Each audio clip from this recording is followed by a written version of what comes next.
we back on the 1972 Buick Skylark. We got drip rails, right?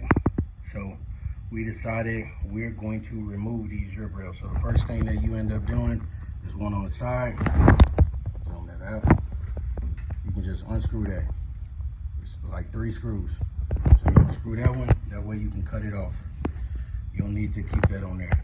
The other one, what we're doing is you start off like cutting these little slots like this, and then what I'm going to do is come back and shave this off like that, those off. That way you got like some relief cuts, and it's basically going to make it look like this. It's going to end up looking like that.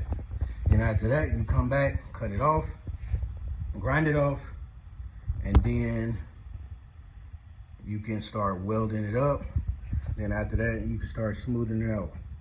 But I'll give y'all a video afterwards, but that's gonna be a nice, like, clean look. All right, so y'all see, cut that off, right? Cut it off.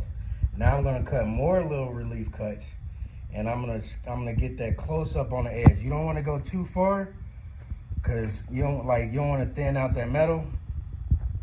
You don't wanna thin out the metal, but I'm gonna go as close as possible, and then I'm gonna grind it to where I need it to be. But I'm gonna leave a good amount of metal on there. That way when I go to weld it, I got something like to you know, be able to take that heat. So that's what we got.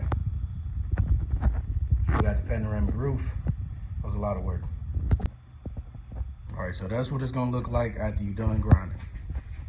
See that? Close. It's still like a little bit of a lip, but close.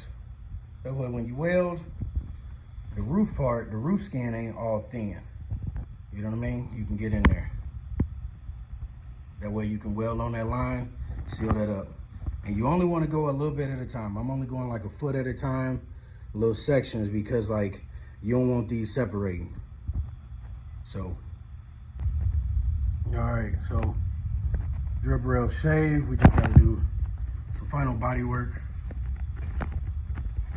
I think I'm gonna add some metal in here, but just gotta blend that all in and we'll be good.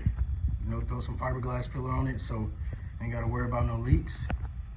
But that's it.